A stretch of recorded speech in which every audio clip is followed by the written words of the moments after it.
uncle. There's 3 of us, my brothers, and we're all, of course, uncles. We'd like to thank you all for coming, for being here, for showing yourselves when we need you. We need you now, we will need you later, we will need you until this justice system is fixed, until things are done the way they should be done. A crime is a crime. A crime was committed, but it wasn't paid for. This needs to stop, and the only way it's going to stop is if we all stand together. I mean, while I was standing here, I was hearing people say, speak louder.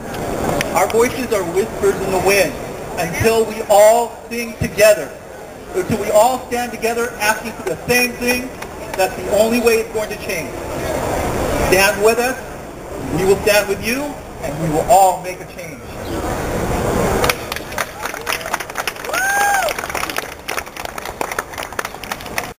Thank everybody, but I just want everyone to know we just got too emotional with the family, but you know, on a personal level, like for the last 4 or 5 nights since he's been on TV, it's hard to sleep at night.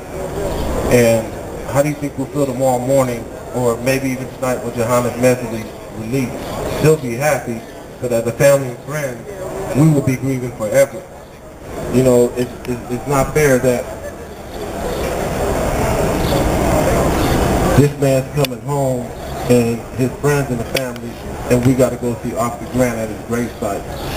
There's no justice in that, and that's why we ask you, can you please support us when we take this to another level and demand that the Department of Justice bring charges against Johannes Messerle and his whole BART system. Can you please support us? We've been doing this for 2 years. It shouldn't take 2 years for everyone to come out here and be angry as Johannes Messerle's coming home. We should be angry from here on out and demand and fight for justice through the Department of Justice. Obama has to start doing something for us, not them.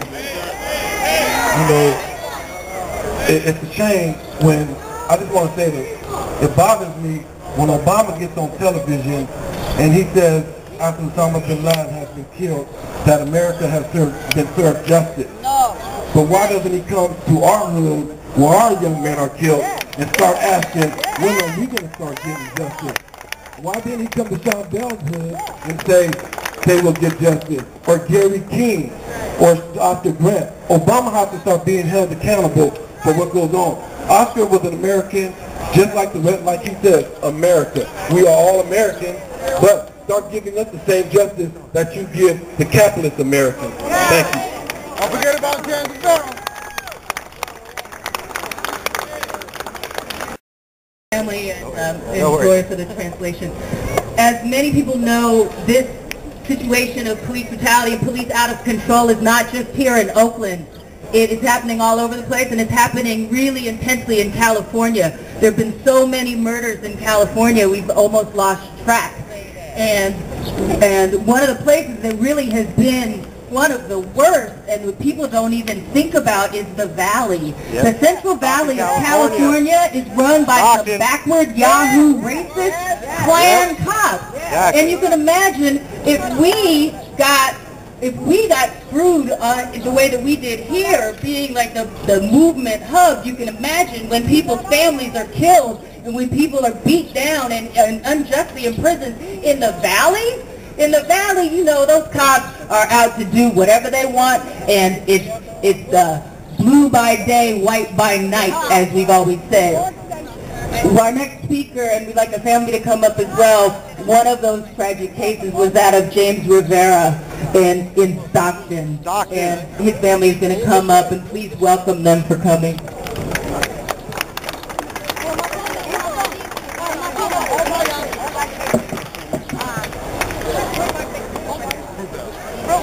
What's the BART station at Brookville? When you guys be in Oakland? Yeah. When you guys get to Oakland, next time you want to go to Brookville.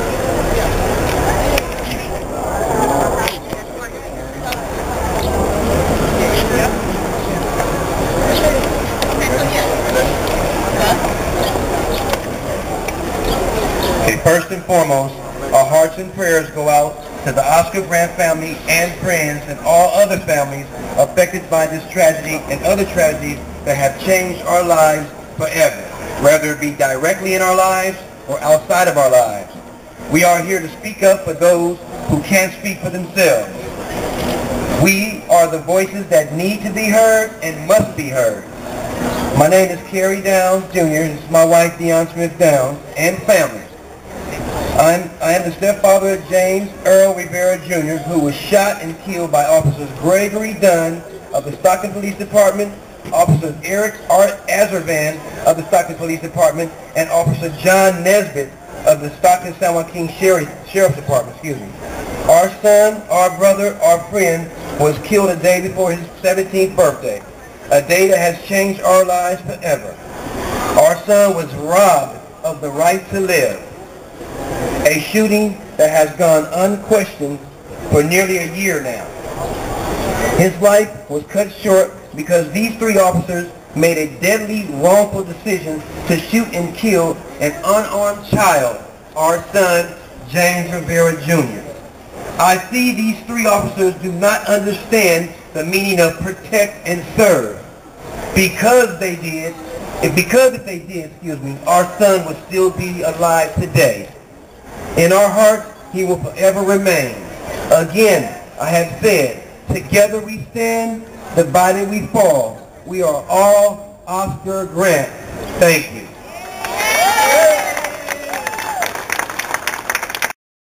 Real quick about what Jack brought up. Jack raised the issue of the Department of Justice and the need for the Department of Justice to come in and file civil rights violations, charges against all of the police involved. There is a petition online, and people can find it at change.org, change.org. Also, in terms of today, we are heading down to 14th and Broadway, and we encourage people to text your friends, send messages, tell folks where we're going, people who want to meet up to come down to 14th and Broadway. That's the Department of Injustice. There's two more speakers that are very important, but 2 years ago when I met this woman, there's no words to describe. I'm a father of my two sons, but there's no words to describe the love and what I've learned from this woman and the strength that she has shown me. So I just want everyone to please put your hands together and acknowledge Oscar Grant's mother, Wanda Johnson, please.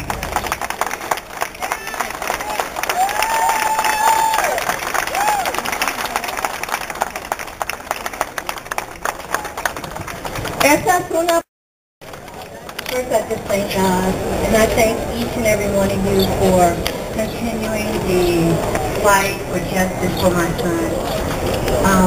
Oscar, if he was here, I mean, he would be so overwhelmed and just so thankful that everyone has come together to get justice. You know, Oscar was my baby boy, and there's not a day that goes by that I don't think about Oscar and laugh about something that he has said or he has done. And you know, he would say, because he loved to be popular, and I know that he's just smiling about everyone just, you know, being supportive of me, being supportive and trying to get justice for him. And I just, you know, want to just, from the bottom of my heart, thank each and every one of you for all your efforts, for all your time, for all your finance, everything that you have done to ensure justice for my son. I just want to thank you, and he would just thank you so much for fighting for what you know to be right. And I just thank God for each and every one of you. Thank you so much. Thank you so much. Guest, I just want to say something. I remember I was with all the young men and Oscar on a Friday night. We were all sitting around talking about, you know, sports and all that. And, you know, I asked Oscar, were you good in sports? Oscar told me he could have been a superstar in baseball, track. He could have been a superstar in anything he wanted. Well, I just want the world to know right now, Oscar Grant is the superstar of the world and the social move and the social changes of what's going on. If Oscar's looking down, he would love what he has done. Thank you so much. The next person I'd like to introduce is after Oscar was shot, I went straight to his office, and I didn't even know what to say or do, but he helped me out. So this is the family and friends attorney, Mr. John Burris, and Adante Pointer.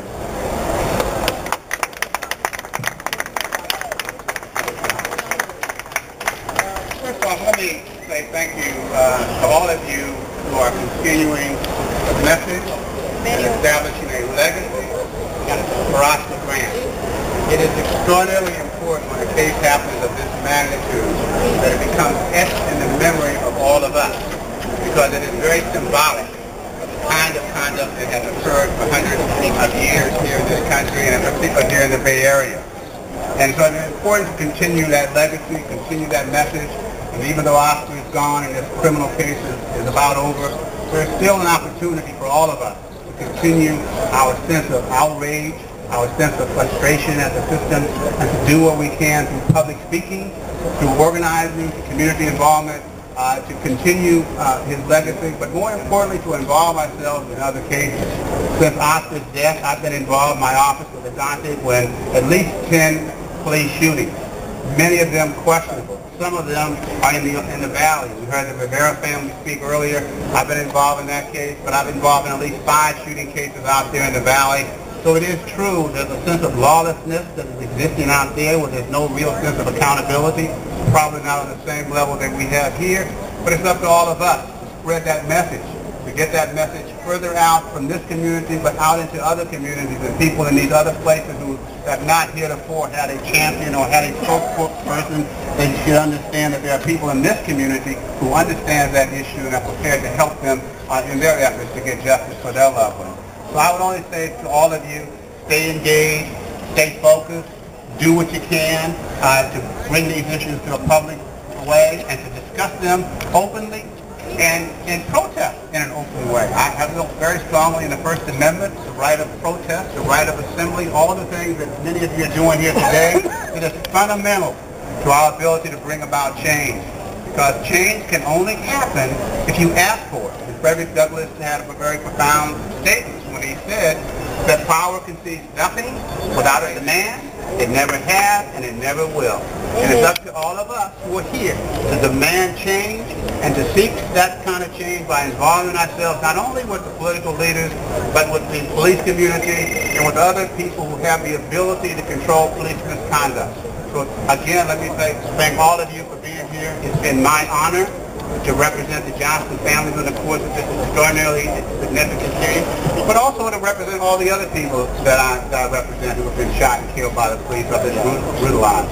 It's very fortunate, and it's my pleasure, and I'm very fortunate I get to do it, but there should be others, and many of you should continue your community support, because if you do that, you can have a profound impact on bringing about social change and holding police officers accountable for their conduct. Because at the end of the day, that accountability has to start with the police chief, has to start with the command, and if you don't ask those people to stop what's going on and hold those officers accountable, it never will. So officers themselves will not bring about that change, will not alter their conduct. It has to come from the command staff, it has to come from the police chief, and those are the individuals you have to hold accountable if you want to bring about change. Again, thank you. It's been my pleasure. I hope you continue to protest. Remember, the First Amendment is very important, and you have the right and obligation to exercise that right. Thank you.